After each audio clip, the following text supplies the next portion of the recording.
하나님의 말씀 같이 보시겠습니다. 사무엘하 21장 1절에서 14절 말씀 함께 봉독하겠습니다.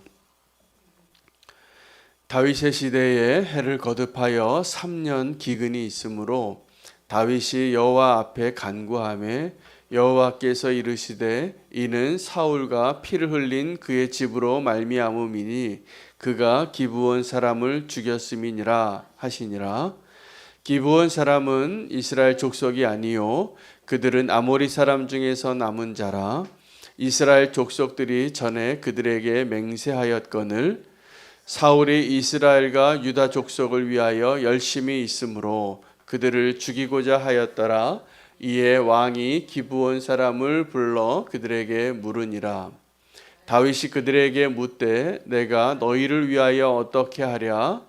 내가 어떻게 속죄하여야 너희가 여호와의 기업을 위하여 복을 빌겠느냐 하니 기브온 사람이 그에게 대답하되 사울과 그의 집과 우리 사이의 문제는 은금에 있지 아니하오며 이스라엘 가운데에서 사람을 죽이는 문제도 우리에게 있지 아니하니이다 하니라.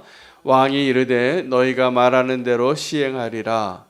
그들이 왕께 아뢰되 우리를 학살하였고 또 우리를 멸하여 이스라엘 영토 내에 머물지 못하게 하려고 모해한 사람의 자손 7사람을 우리에게 내주소서. 여호와께서 택하신 사울의 고을 기브아에서 우리가 그들을 여호와 앞에서 목매어 달겠나이다 하니 왕이 이르되 내가 내주리라 하니라.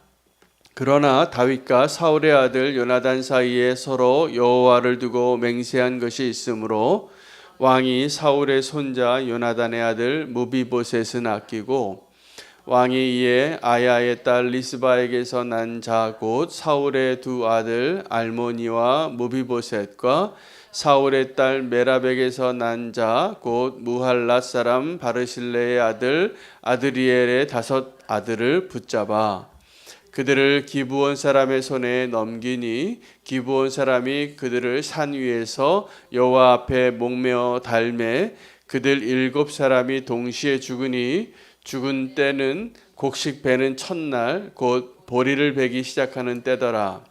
아야의 딸 리스바가 굵은 배를 가져다가 자기를 위하여 바위 위에 펴고 곡식 베기 시작할 때부터 하늘에서 비가 시체에 쏟아지기까지 그 시체에 낮에는 공중의 새가 앉지 못하게 하고 밤에는 들짐승이 범하지 못하게 한지라.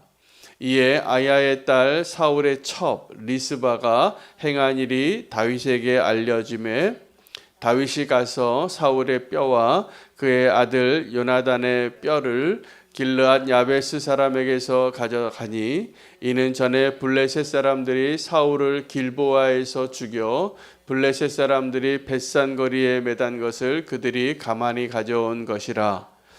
다윗이 그곳에서 사울의 뼈와 그의 아들 요나단의 뼈를 가지고 올라오매 사람들이 그 달려 죽은 자들의 뼈를 거두어다가 사울과 그의 아들 요나단의 뼈와 함께 베냐민 땅 셀라에서 그의 아버지 기스의 묘에 장사하되 모두 왕의 명령을 따라 행하니라. 그 후에야 하나님이 그 땅을 위한 기도를 들으시니라.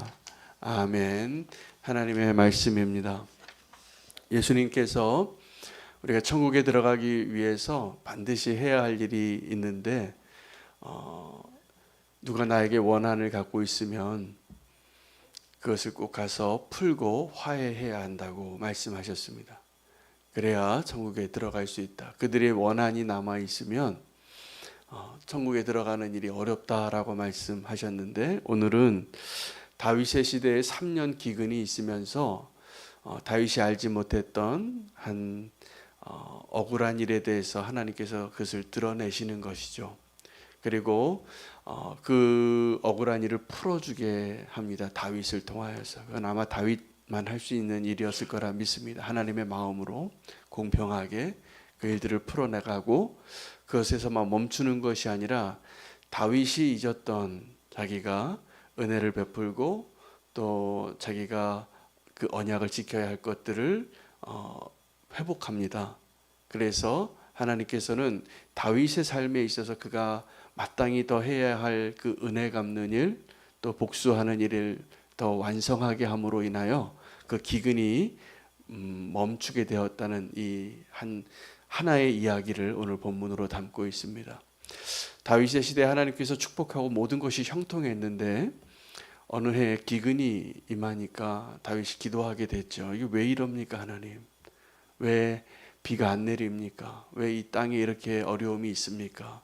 그때 이 땅이 또 이 비가 내리지 않아서 뭔가 풀리지 않는 일 가운데 원인을 밝혀주시는데 그 원인은 사울이 너무 열심을 내어서 한 민족을 그가 정말 그 씨를 말린 것이죠. 그 기브아 사람들이 어떠한 사람들이냐면 그 여호수아 시대에 그 아모리 족속을 다 멸하러 갈 때 다 멸했습니다. 그런데 그 멸하는 그 일들이 소문이 나기 시작하니까 그 아모리 사람들 가운데 이 기브아 사람들이 살기 위해서 나는 아모리 사람에 속한 족속이 아니라는 척한 거죠.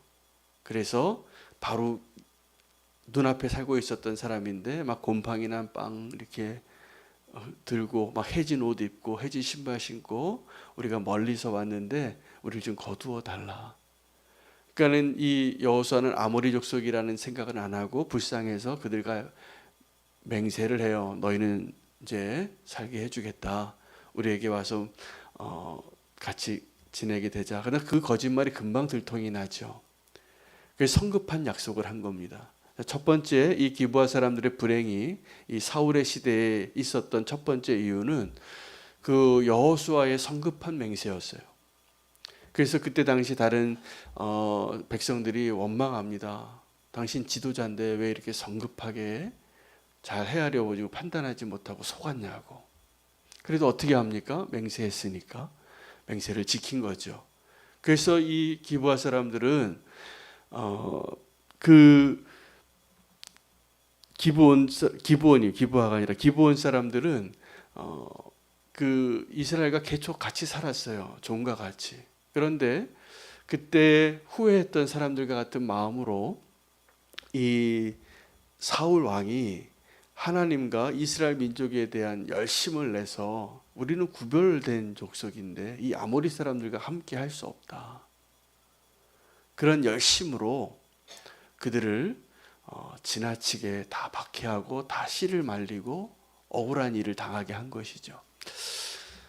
어떻게 보면 이 여호수아의 성급한 결정과 이 사울의 열심이 우리는 사울을 좀 잘 헤아릴 필요가 있습니다. 사울이 겉으로 봤을 때는 아마 우리의 눈으로 봤을 때는 하나님을 향하여 열심히 많은 왕이었을 겁니다. 하나님의 사람이었을 겁니다. 근데 그 마음의 중심의 사울은 하나님보다 사람을 더 의지하는 마음이 있었기 때문에 불행한 왕이 되었던 것이었습니다. 이 사울 왕이 그때 당시에 우상 숭배하는 사람들을 다 죽였어요. 하나님을 향한 열심 때문에. 그 신접한 사람들을 그 땅에 남지 못하게 한 겁니다. 다윗 같죠. 근데 그가 자기가 그렇게 열심을 내서 신접한 사람들 다 죽여놓고도 정말 자기가 궁핍하고 정말 어려운 때에 있을 때는 그 신접한 여인을 찾아가서 사무엘을 좀 일으켜 세워서 그에게 조언을 얻게 해달라고. 죽은 사무엘을 좀 일으켜 달라고. 그 이야기를 들으니까 이 신접한 여인이 요즘 무슨 소리 하냐. 지금 사울 왕이 우리 땅에 이 신접한 이 우상 숭배하는 사람들 다 멸하여서 한 사람도 살아남지 못했는데 내가 그러한 일들을 행하면 큰일 난다. 근데 알고 봤더니 그 사람이 사울인 것을 그 여인이 알았습니다.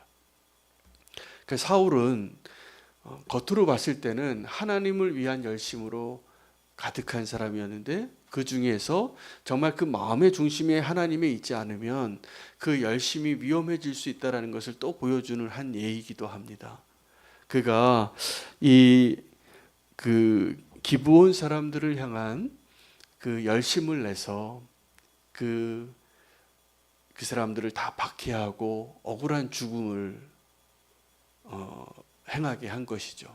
그들이 그 억울한 가운데 하나님께 부르짖어서 기도했을 겁니다. 우리는 억울합니다. 여러분 억울한 일 당한 적 있으시죠? 억울한 일 당하면 마음이 어떻습니까? 잠을 못 이루고 정말 억울한 거죠. 근데 여러분 그 억울한 일을 당했을 때 그 기도는 하나님이 다 들으십니다. 이 기브온 사람들이 억울한 일을 당했어요. 누구에게요? 하나님의 사람들에게. 그런데 하나님이 누구의 편을 들었을까요? 기브온 사람들의 그 기도가 잘 들리는 거예요. 여러분 이 땅에서 억울한 일을 당한 사람들의 그 억울함을 풀어주는 것이 우리가 꼭 해야 될 일입니다. 그 사람들의 부르짖음은 이 땅에서 잘 들리지 않습니다. 그러나 하나님에게는 너무나 잘 들리는 소리입니다. 그래서 하나님은 이스라엘 백성들에게 하나님 자신을 뭐라고 표현했냐면 내가 어떤 사람이냐 하면 나는 고아의 아버지고 과부의 재판장이라. 왜요? 이 땅에서는 고아는 무시당하기 쉬워요. 그리고 과부는 어떤 사람들이냐면 억울한 일을 당해도 누구에게 하소연할 데가 없어요. 남편이 없어서. 그래서 이 세상에 살아가는 가장 약자들, 여러분 만약에 우리가 약자들을 돌아보아서 그들을 좀 이해하고 그들을 돕는 일을 하고 그들을 위하여 그들 편에 서는 것은 하나님께 빚을 주는 거라고 이렇게 표현해요. 하나님 우리에게 빚지는 거예요. 그 약자들을 향하여 우리가 그들 편에 서는 것은 지금 그들 편에 이 기브온 사람들 편에 서는 사람들이 없으니까 하나님이 어떻게 하셨냐면 비를 안 주시는 거예요. 그 이스라엘 가운데 저 기브온 사람들이 당하는 것은 마땅해. 그 사람들은 일찌감치 죽임을 다 당하여야 할 사람들이었다라고 생각한 거죠. 특히 누가요? 사울 왕이. 그래서 사울 왕 시대에 이 잘못된 열심으로 이 기브온 사람들이 그래도 계속 같이 잘 지내고 오다가 그렇게 어려운 일을 당하니까 하나님께 부르짖었을 겁니다. 하나님이 그 기도를 들으신 거예요. 그리고 사울 왕 때는 그 일을 보답하지 못했는데 이제 다윗 왕의 시대에 그 일을 다윗에게 알려주시려고 그 사인으로 땅의 기근을 허락하신 겁니다. 여러분 우리가 어떤 문제를 당하고 어려움을 당할 때 하나님의 의도를 좀 잘 파악할 필요가 있습니다. 첫 번째 우리가 만나는 대부분의 고난들은 우리의 연약함 때문입니다. 우리에게 책임이 있고 우리 잘못한 것들 때문입니다. 또 하나는 이렇게 땅에 기근이 있을 때 하나님 우리에게 주시는 그 음성을 잘 들을 수 있는 기회를 얻으시기를 바랍니다. 그리고 하나님께서 그것을 바로잡기 원하는 것이죠. 다윗을 통해서 하나님께서 그것을 바로잡기 원하셔서 다윗이 이제 다시 사울의 집에 묻습니다. 왜냐하면 이 기브온 사람들이 이렇게 다윗이 기브온 사람에게 내가 무엇을 해주길 원하느냐. 그랬더니 이 기브온 사람들이 사울의 집안과 우리 사이의 일은 은금으로 해결될 일도 아니고 사람을 죽이는 권한도 우리에게는 없고 그러나 우리도 그 원한을 풀기 원하니 사울의 집안에 7명을 우리에게 주면 그들을 그 기브온 땅에 가서 목매어 달고 그 원한을 좀 풀게 해달라고 그렇게 하는데 이 다윗이 그러면 사울의 집안에서 7명을 찾아야 되는데 또 그때 다윗이 요나단과의 언약을 기억합니다. 그래서 무비보셋은 제외하고 7명을 이제 건네주게 되는데 그 리스바에게서 난 두 아들과 메랍에게서 난 5아들 7명을 뽑아서 그들에게 건네주고 그들은 정말 목매어 달게 되고 매달려 있게 되는 거죠. 저주받은 상태로. 그런데 그 리스바가 두 아들을 잃은 리스바가 그 시체가 온전히 그렇게 비가 내려서 썩어지는 것으로 그렇게 되어지길 위해서 그 밤낮으로 그 시체를 지키는 거예요. 들짐승을 막고 공중에 새가 와서 그 시체를 먹는 것을 막기 위해서 그렇게 애쓰고 있다는 소식을 다윗이 듣습니다. 그래서 다윗이 그것이 너무나 고마워요. 고맙고 또 하나는 다윗이 깨닫게 된 거예요.